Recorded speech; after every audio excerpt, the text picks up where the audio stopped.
Homer gave us a wonderful poem, but he doesn't give us history.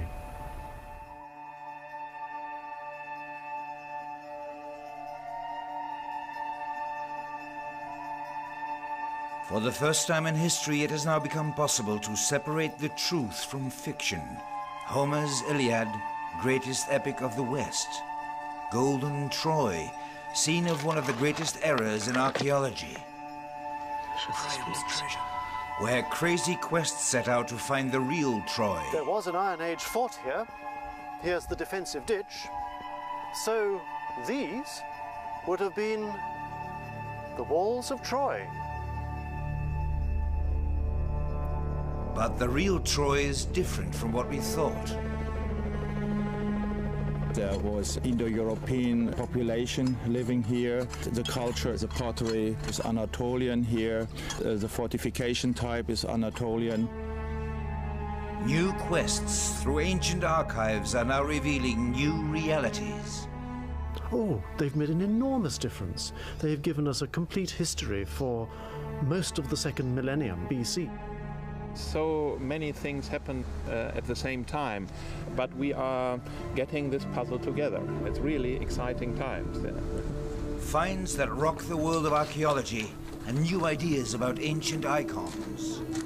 What this suggests is that when Troy was a great city, such things as huge animal-shaped vessels on wheels really did exist. They were known. And why shouldn't someone have devised the idea of using one to besiege a city?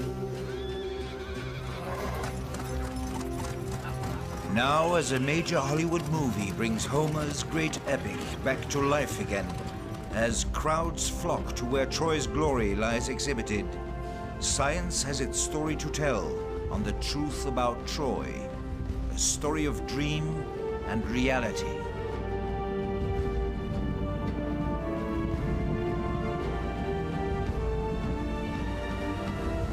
Ilion, the windswept, that's what Homer calls it, very aptly too.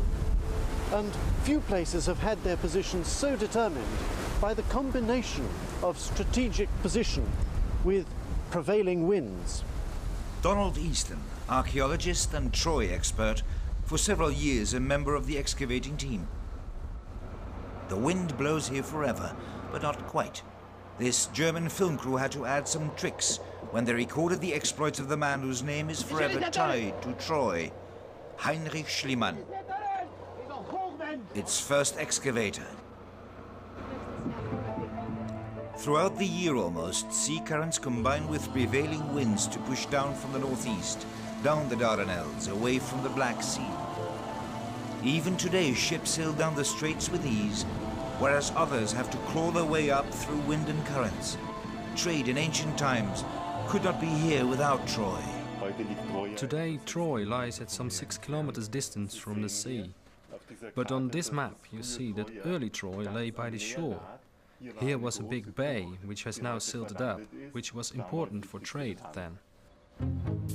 A natural harbor at the crossroads of trade routes between Asia and Europe, over land and, more importantly, by sea.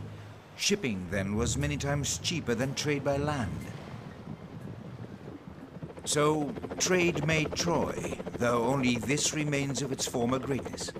Visitors are confused when faced with these ruins of a ruin, and only an expert eye can distinguish the many layers of settlement, starting with Troy I, some 3,000 years before Christ, Troy 6 and 7 in the 13th century BC, when Troy was at its apogee, and later settlement lasting till the end of the Roman Empire. In this bewildering ruin of a ruin, the walls of Troy 6 and 7 stand out. The time around the 13th century BC, the walls which Homer may have had in mind when he composed his Iliad. They demonstrate both power and the need to defend it. Even today, the stone footings stand over 5 meters high, and a further 6 meters of mud brick walls may have stood on top of that, over 12 meters in all. People who could afford this were rich enough to worry about it. Was this then mighty Ilion the Greeks set out to conquer in Homer's Iliad? An epic of vengeful kings, noble heroes, battle and beauty of women, palaces and treasure, which starts off with a bad joke. At a marriage between Zeus's daughter Thetis and the mortal Peleus, and their son is going to be the hero Achilles, who is going to play a large role in the story, the goddess of discord, Eris, steps in and she throws into the crowd an apple, destined, she says, for whichever woman amongst you is the most beautiful. 3 goddesses contest, and Aphrodite, goddess of love, is chosen when she promises her judge, Prince Paris of Troy and handsomest of men, the hand of Helen, most beautiful of mortal women. Helen is already married, but doesn't mind being abducted to distant Troy by so handsome a warrior who loots all treasure he can put his hand on into the bargain. It incurs the wrath of the whole Achaean world, which sets out to revenge itself on Troy.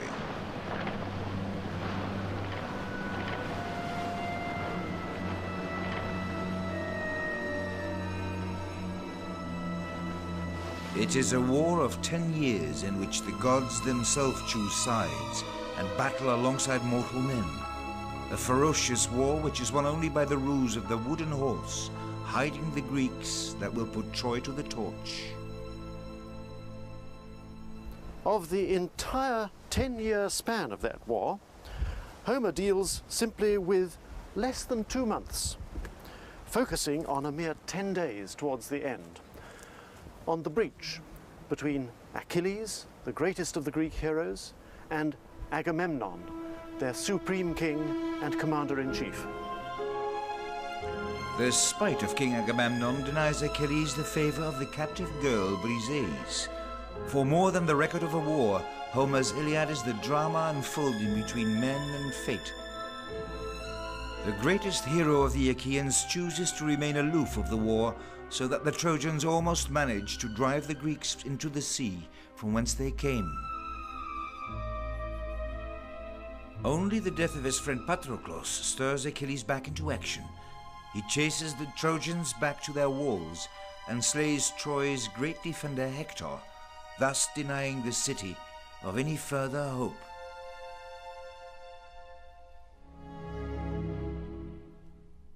Towering over everything is fate, all-powerful, unfathomable. And the story is one which still speaks to us today, touching as it does on everything that's essential in life, on all that matters between gods and men, then as now. Homer's Iliad laid down ideals and ideology for ancient Greece, the framework how it saw gods and men. It's hard to imagine the impact the story would have through the ages, and all over the world. The Greeks believed that the Battle of Troy had united them for the first time in their history, and as they spread out along the borders of the Black Sea and Mediterranean, the epic was sung to maintain consciousness of a common identity, a source from which they sprang, making all the difference between them and barbarians, even if Greek fought Greek. Troy came to be seen as a focal point, where East clashed with West, where Greek civilization ran up against the barbarians of Asia. So, for example, the Persian Emperor Xerxes sacrificed 1,000 oxen here before marching on the Greeks. And Alexander the Great, who slept with a copy of Homer under his pillow, when he set out to conquer the Persians, came to Troy and sacrificed at the tomb of Achilles, possibly this tumulus here. To Greeks and Romans before Christianity, Troy was a holy city, drawing multitudes of pilgrims, a city comparable to Mecca, Jerusalem or Rome today. The Romans believed they descended from the Trojans. Julius Caesar and his family of Julii claimed descent from the goddess Aphrodite and the hero Aeneas, who after all had led the flight from Troy, carrying his father on his back, and by the hand his son Ascanius or Iulus. hence the family of Julii and Julius Caesar. Temples on Rome's Forum held the holy keepsakes Aeneas had carried from Troy and brought to Italy. They were the guarantee that Rome would last forever, and among them was the famous Palladium, the statue of the goddess Athena, which had been dragged from Troy. A replica of that ancient holy symbol still stands central in Rome today. One of the reasons Caesar's opponents murdered him was their suspicion that he intended to replace Rome with Troy as the capital of the empire. His successors rebuilt much of the city, and 3 centuries later the Emperor Constantine almost carried out the plan. The supreme sovereign, the Emperor Constantine, and the Empress Helena! At the Council of Nicaea nearby, Constantine, the first Roman emperor to embrace Christianity, was putting the church in order, laying the basis of the creed today. While he was here, he looked extensively at Troy, because this is where he intended to build the new capital of the Roman Empire.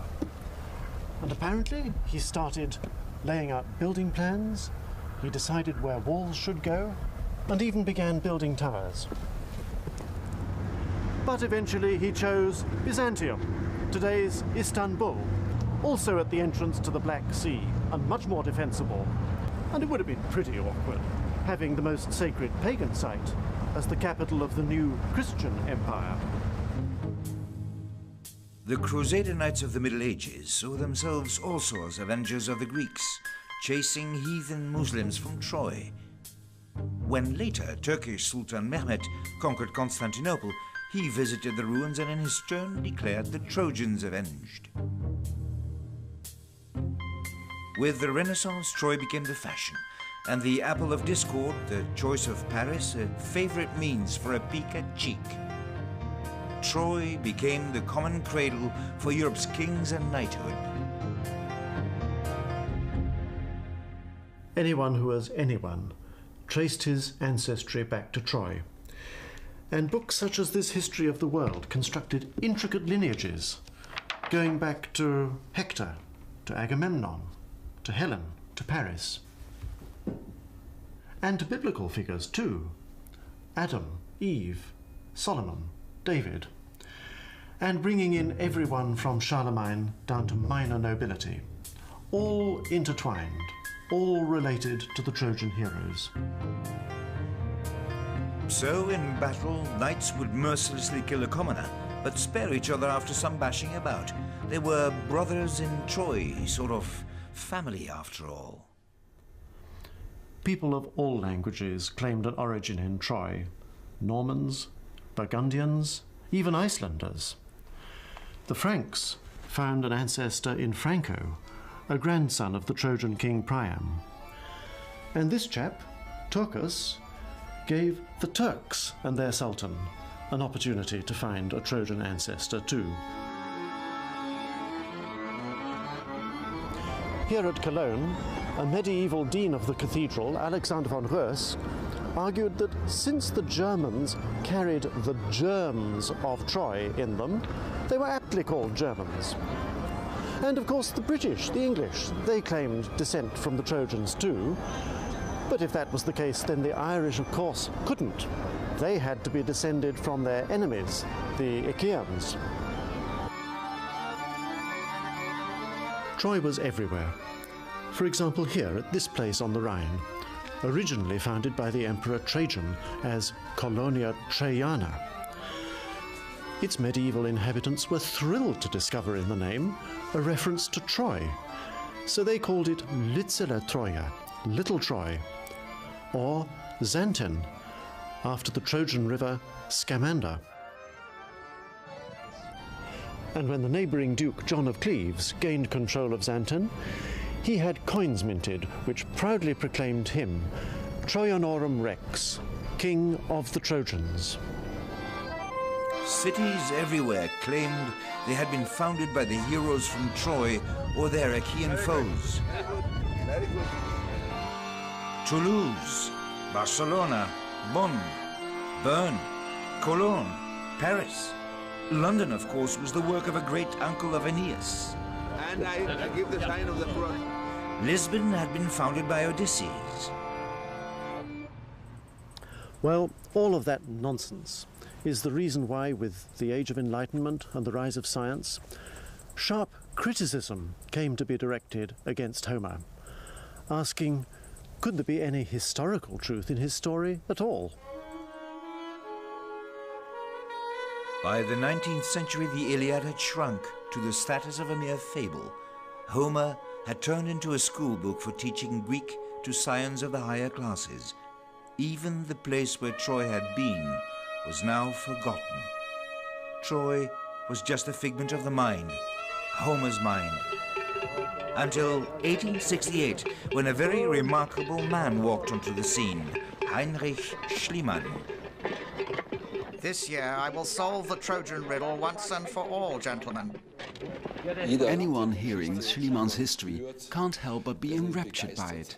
Just take the circumstances. Someone who drops it all and goes on fulfilling his childhood dream. I will have a huge horizontal ditch dug through this mound.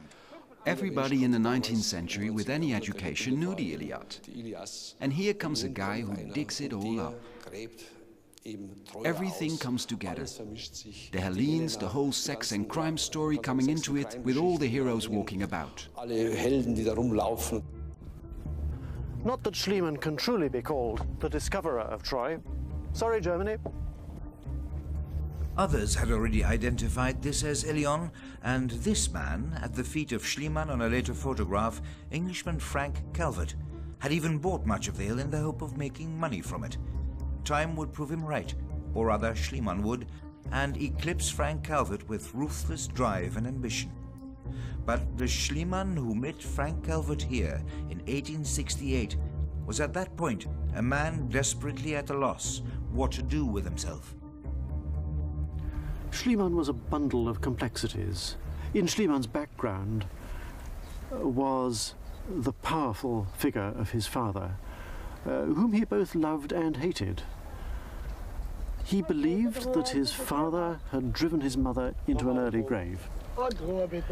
His father had been a Lutheran pastor, a rum character, certainly a heavy drinker, an adulterer, possibly an embezzler of church funds. He was certainly accused of that, and there was a long case against him. Schliemann felt that all the family money had gone into fighting this case, and that his own education had been sadly neglected. He had to leave school when he was 14, and that gave him a sense of inferiority. Of small stature, only 1.68 meters short, he employed every trick in the book to make himself look more imposing. Immensely vain, he wore shoes with thick heels, designed his own elegant clothing to enhance his stature and extravagance.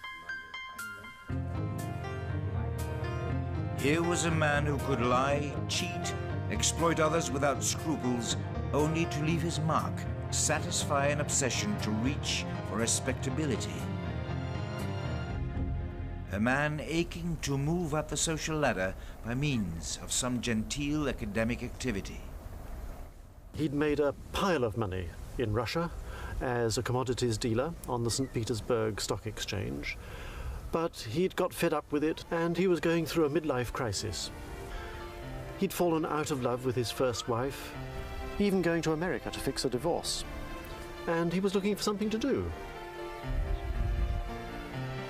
When Calvert gave vent to his ideas on Troy, Schliemann saw a golden opportunity to leave behind all his unresolved conflicts and to reach forward for respectability. Homer became Schliemann's Bible. King Priam of Troy, Agamemnon of Mycenae, Ulysses would make him sink his shovel throughout the Homeric world and uncover the remains of mighty Mycenae, Tiryns, Sparta, Ithaca. He became obsessed with the will to prove that the heroes of the Iliad and Odyssey had really existed and procure himself greatness into the bargain. For that, Everything had to fit the picture, I baptize these holy remains with the names of Ilias and Troy. including the woman by his side. Yes, he decided he wanted a new wife. He went about it in quite a business-like way. He got in touch with his old Greek tutor, who had taught him while he was in Moscow, now living in Athens. And he said, "Could you send me photographs of some eligible Greek girls?" And he picked a young, malleable girl, well, malleable as he thought, girl called Sophie. He wanted her to be his companion in archaeology. Actually, it turned out that she didn't much like archaeology, and she got away from the excavations as much as she could. He was 46. She was 18. You should see the wedding photo. You have never seen such a miserable-looking pair. And I think, really, Sophie got the worst of it. The beauty beside the genius. But Sophie resisted being forced into Schliemann's vision and often took flight from her Prussian lord and master into illness.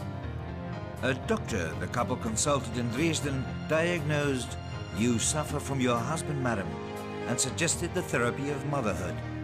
But even surviving him for decades, she'd always remain loyal to his memory, brooking no criticism of him nor of his methods. His methods were extremely crude. I mean, he was using crowbars and winches and battering rams, a thought which causes absolute horror in an archaeologist today. But his actions, though crude, were rational. He thought about strategy, and he was clever enough to accept good advice, which he sought out more and more as time went on. And he thought like an archaeologist, and that is a great strength. He could understand the jigsaw puzzle. Gradually, he learned to work with more method, and did so on a scale that it turned him into one of the fathers of archaeology, in spite of his mistakes. His greatest victory, one of them. These thick layers of orange, grey and black are the result of a huge fire which laid Troy in ruins. No wonder Schliemann, when he found it, thought that he'd got the Troy of Homer, Priam, Achilles and the heroes. It was to be one of those moments in archaeology one never forgets. Schliemann's greatest find, his greatest error.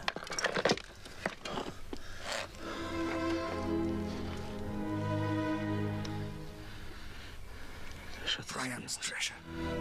But he was wrong. It turned out that these are not the remains of Homer's Troy, but the burnt ruins of another, earlier settlement, more than 1,000 years earlier, which we now call Troy II, and which is being partly reconstructed here. But the find gave Schliemann a strong tool to further forge his myth. There's a famous photograph of Sophie dressed up in the jewellery that was found as a part of Priam's treasure. And because Schliemann thought it was Priam's treasure, he liked to call it Helen's jewels. People think that he did this on the site. It's quite untrue, actually. Sophie was not here when the treasure was discovered. She'd already gone back to Athens a couple of weeks earlier because her father had died. Hiding it from Turkish eyes, Schliemann spirited his treasure away to Athens, where he owned a large mansion. But Turkey had a perfectly rightful claim to the find and pursued him there with lawsuit upon lawsuit. Schliemann heard one night that the decision of the court of Athens wouldn't be favorable for him. And so he hastened to gather all these important finds and spirit them out of the house in the dead of night. And when next day the authorities came, there wasn't anything to be found. Schliemann was amazed and searched up and down the house. But he couldn't find anything. So he said, well, it must be old Priam himself who came and took it all. Schliemann now found himself with a white elephant on his hands. He tried to sell it to the Hermitage in St. Petersburg, to the Louvre, to the British Museum. No one wanted to buy it. Finally, he decided to just give it away. Germany had just united into empire, and in comparison to other major capitals, Berlin was still a backwater. Schliemann's present helped put it on the map. When Charles Newton of the British Museum visited the Berlin museums and saw them filled with Schliemann's treasure, he said, "Now you've really got a capital here." Priam's treasure, so-called, bought Schliemann what he craved for, fame, a place on the list of honorary citizens of Berlin, respectability. He wouldn't realize his mistake until his dying days. What he got wrong in the case of Priam's treasure was he tried to use Homer as a historical document. Homer mentions the household treasure of Priam. Schliemann found something which was a treasure, and he thought it must be Priam's. But he was forgetting that Priam is primarily a legendary figure. Nobody has proved that there was such a person as Priam. Certainly not Homer. Homer didn't prove it. Homer gave us a wonderful poem. But he doesn't give us history. If Homer doesn't give us history, what is true about his story? What is true about Troy? Throughout the 20th century, scholars have become aware that we can't even be sure that Troy is indeed this Troy, the Troy where Schliemann thought it was. That increasing doubt also gave room for new conjectures, fanning the fantasy. From some curious features which might suggest a canal or harbour works, German archaeologist Zenger began to see not Troy here, but encircled by wondrous waterworks, mighty Atlantis of myth, and, as Plato described, destroyed by cataclysm.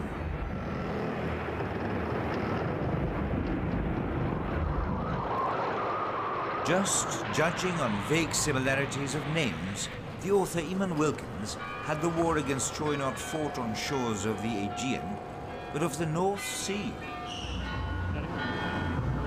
Wilkins has Homer coming from here in the Netherlands, with Achilles coming from Bruges and Odysseus from Cadiz in Spain. Good morning, Captain. And good morning to you, Captain. All heroes really in a struggle between Iron Age Celts from the continent and early Britain, Troy being on the Gog-Magog hills close to Cambridge. There was an Iron Age fort here. Here's the defensive ditch. So these would have been the walls of Troy.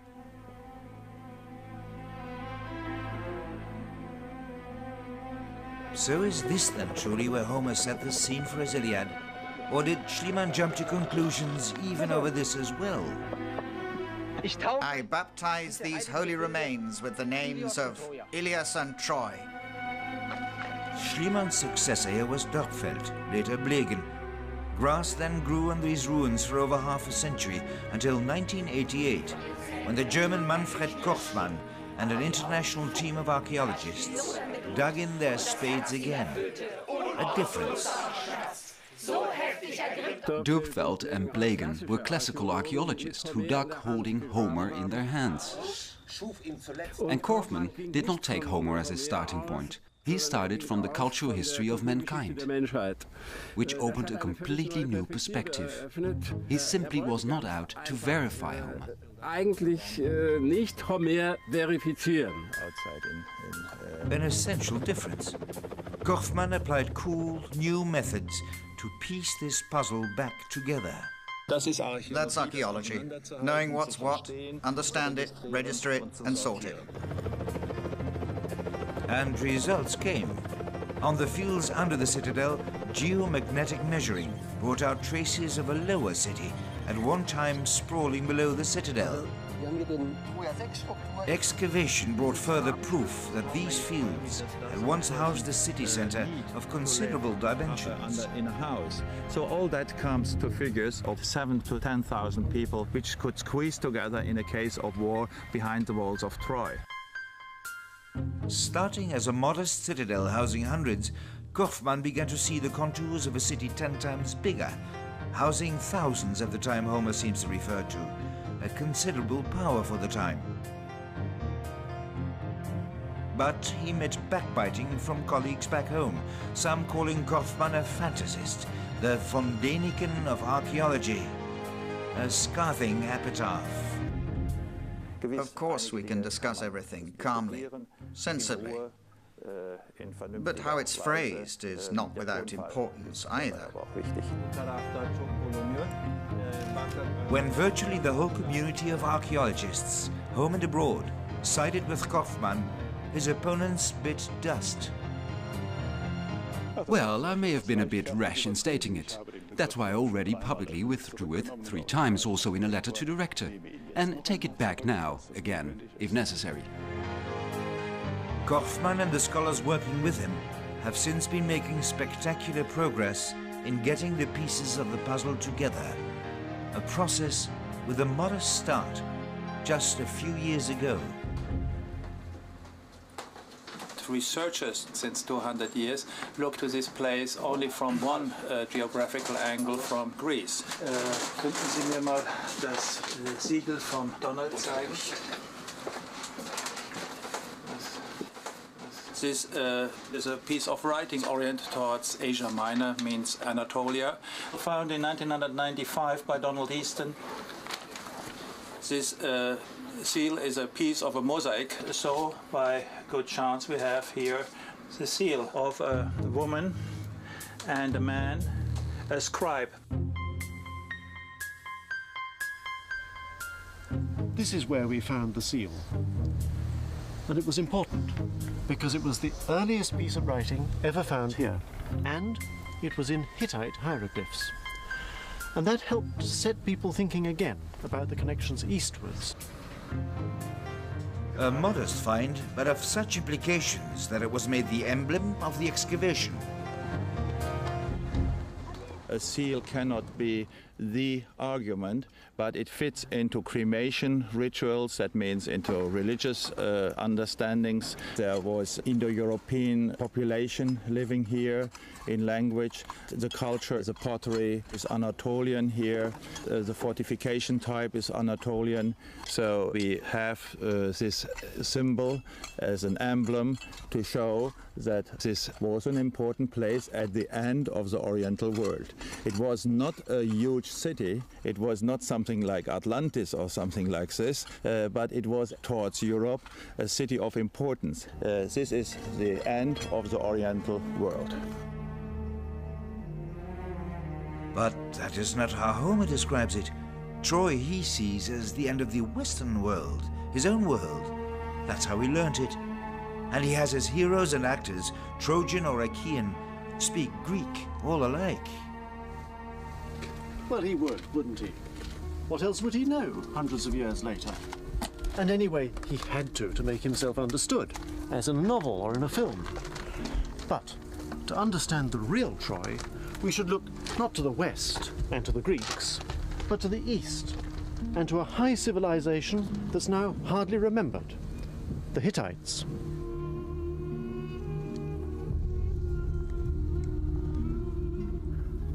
A 100 years ago, almost nothing was known about the Hittites, apart from a few mentions in the Bible. Something was known from Egyptian records. There's a great battle where the pharaoh Ramses II clashes with them in North Syria. Two great powers coming together in battle, as a result of which both kings declare one another to be brothers. This was a power which rivaled even Egypt.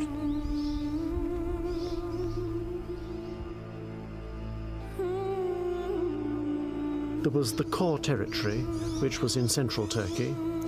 There was a very important regency in North Syria, and there were client kingdoms, notably in western Turkey.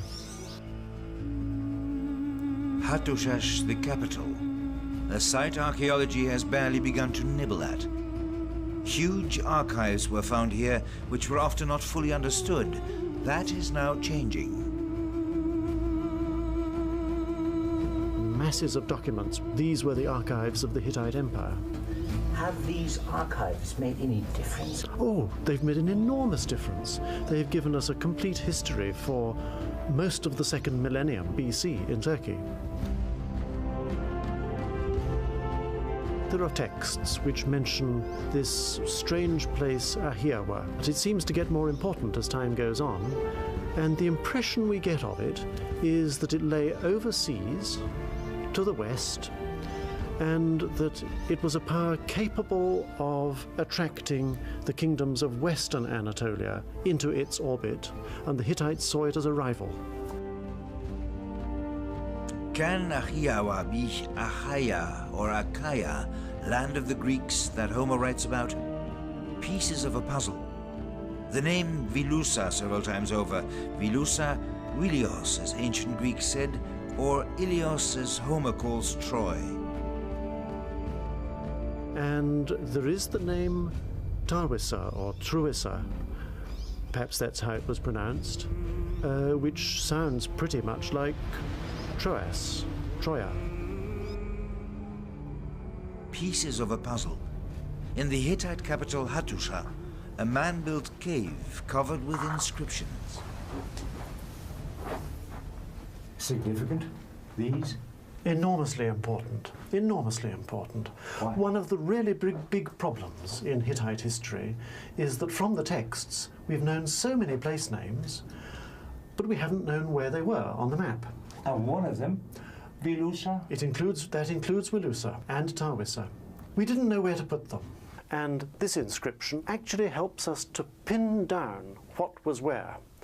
And this has contributed to our now being able to say that Wilusa and Tarwisa were in northwestern Anatolia and probably were Troy.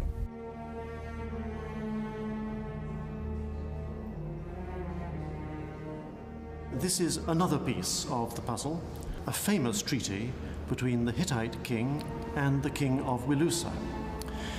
And it mentions, as a king of Wilusa, Alexandros, a name which is very much like the Greek Alexandros, the alternative name for Paris, who was the son of King Priam, the one who started it all with Helen of Troy. So this tablet brings together Hittite history, archaeology, and Homer. And the other interesting feature of this document is that it mentions the sacred underground watercourse of Wilusa as one of the divine witnesses to the treaty. And that is what we think has been found at Troy. There can be no doubt. There is simply nothing like it anywhere else around.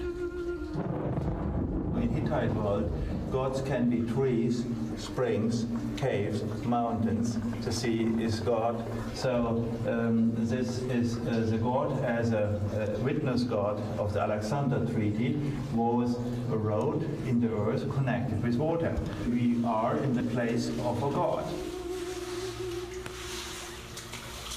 Sleuthing through time. This is Kaskal Kur, hundreds of meters of underground corridors. The underground water system of Troy.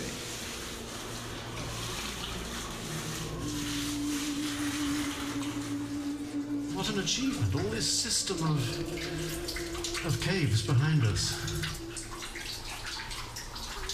Oh, this is quite a complex.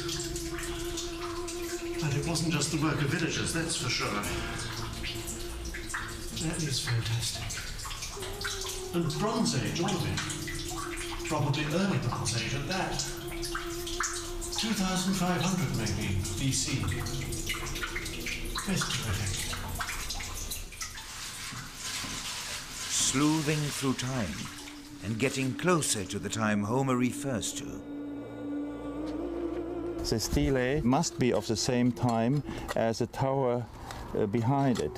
They were built in the 13th century. It is a later one addition to this fortification.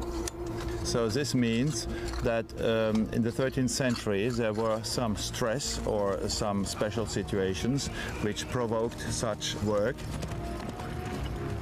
Is it inspired by this Treaty of Alexandru of that same 13th century? In it, Wilusa and the Hittite Empire ally themselves to ward off danger from abroad. And where we excavate, we find storages. There are large vessels everywhere, which shows this. Signs of pressure mounting? Yes, this is what we feel. The ditch is enlarged to the south. The fortification system is enlarged, obviously, because there was not enough space. People are squeezing together in the lower city. They come even into the fortification to use the space available. Getting closer. Press conference. Frank Starke is the scholar who puzzled out where Wilusa lay. He's come up with another find, a sensation. A letter had already been known of the Hittite king to the High King of Achiawa, Homer's Achaeans, asking him to stop harassing Hittite lands. A message from east to west. In another clay tablet, Starke has now recognized an answer, a message from the Greek side. A letter from west to east, and we can now conclude that its sender was the king of Achiawa. In the letter, which Mr. Starke now has re-edited, the focus is on the islands before Wilusa, before this land here. And the king of Achiawa writes to the king of Hattusa, "You, my brother, claim they are yours, but I can prove they are mine." It all comes together in the 13th century, when it obviously came to heavy tension. And there also was a conflict, which we are aware of somewhat longer already, around Milawanda, around Milete. Another conflict. In Milete, the earliest Greeks had settled for hundreds of years, with good reason, for the trade route through the Meander River Valley to the heart of Anatolia made Milete the gateway to the riches of the east, until the Hittites conquered it when the kingdoms there allied with Hattusas. We are digging now for 9 years in the Bronze Age levels of Miletus, which is named Milawanda in the Hittite text.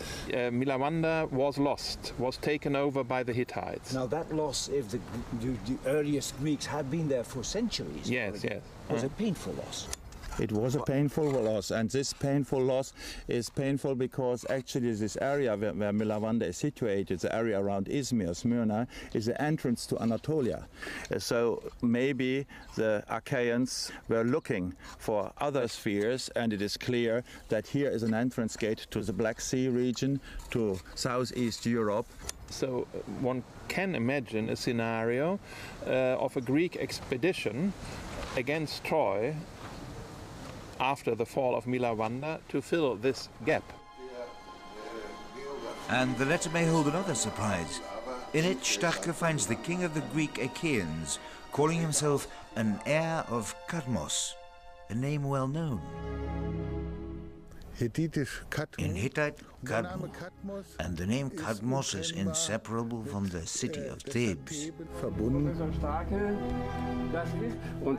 And that now has consequences. Also for their history of Greece. For the history of Greece, very large consequences, but also for Homer. What it means is that in this period, which historians call the Mycenaean period, that capital of Achiawa was at this point not this Mycenae, and his high king maybe not Homer's Agamemnon. High kings could also come from Thebes. And an odd thing in Homer falls into place. When he has the Greek ships not gather at Mycenae, but to the north, in Aulis, harbor of Thebes.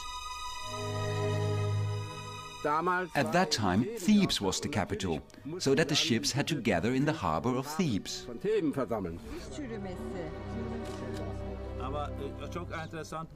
This is a great puzzle because so many things happen at the same time.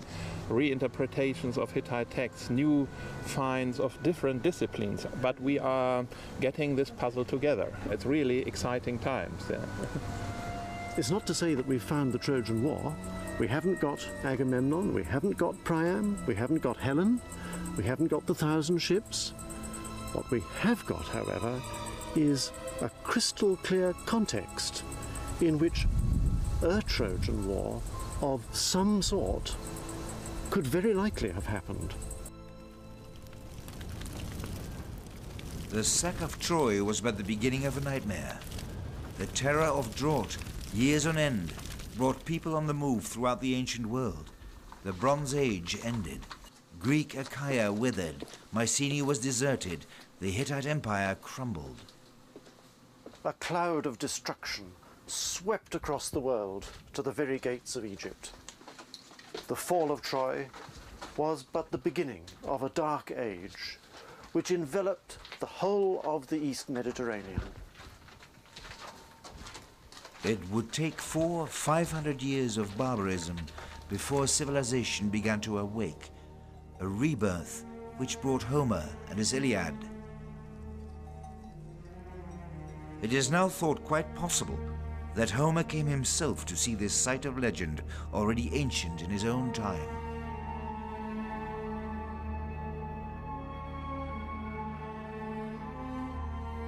You could envisage people coming over there, enemies, going over the plain, and here the fortification wall is very, very near. So near that, for example, Helena could explain by viewing to the attackers who is who.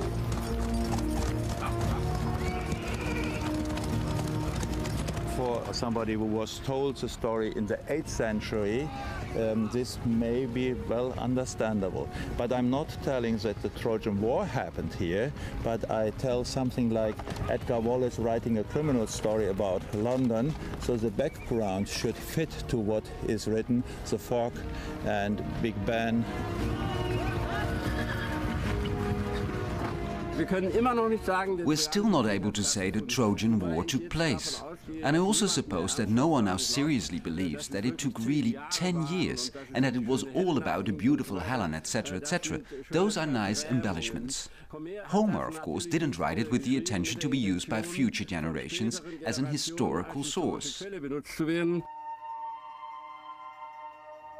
This city was very vulnerable here, so at a certain point they closed this gate, and this again shows the stress which we do have here in the 13th century.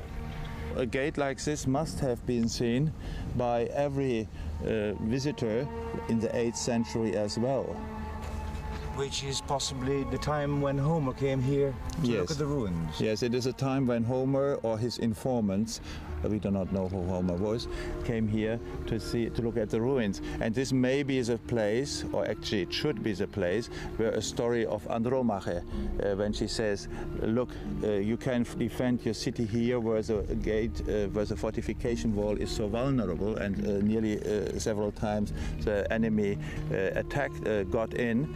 So you feel that Homer or his informants could see that broken situation, the blocked gate and the vulnerable fortification wall.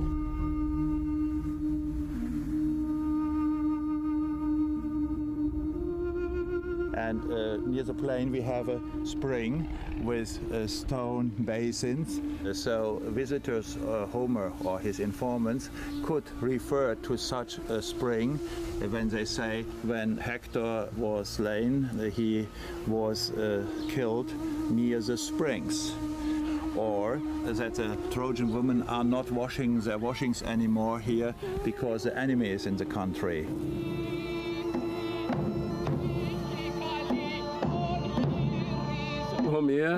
Homer told an old story which had been passed on by many generations of bards before him. Memory fragments which had come down to him probably from the 13th century onwards on to the 8th century, by repeated performances improvised before audiences, told in a fixed verse, the hexameter.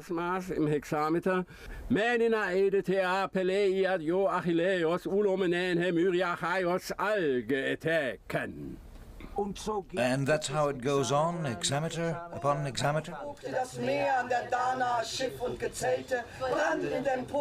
On and on. 15,693 hexameters for the Ilias. The singing, pounding rhythm of words, rhyme and song as supports for memory to make the myth survive the centuries. An example is how India today preserves its great epic, the Mahabharata, sung by priests and bards in rhyme and rhythm.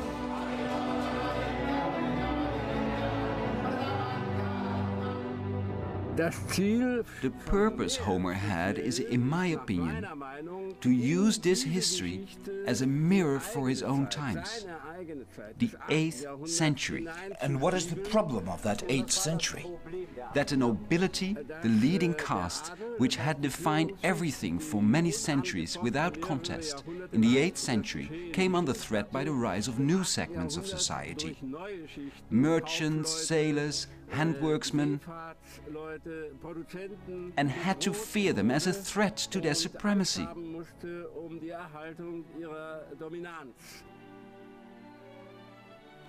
Homer tells us with his Iliad, against the background of the ancient story of Troy, if you want to survive as nobility, you cannot quarrel amongst one another, you must be one. The quarrel between Agamemnon and Achilles, which is made up later on, is very wrong. That, in my opinion, is the hidden message of the Iliad.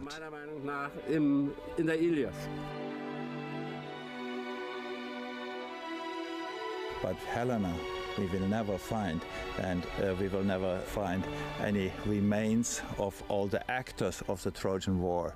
We take Homer as a witness of his own times, the 8th century. And okay, it's possible some of the characters might be remembered by tradition from the Bronze Age.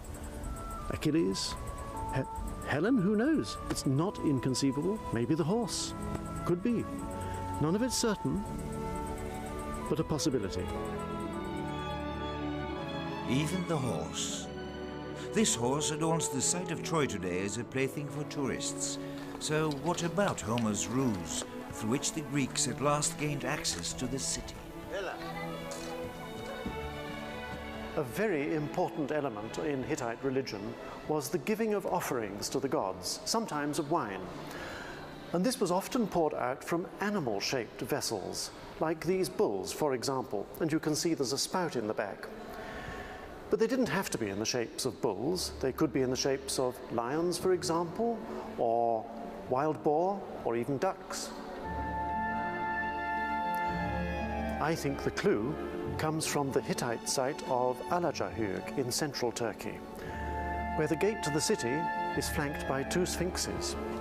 And beside them, we see a religious procession. Here's the god, here's the altar.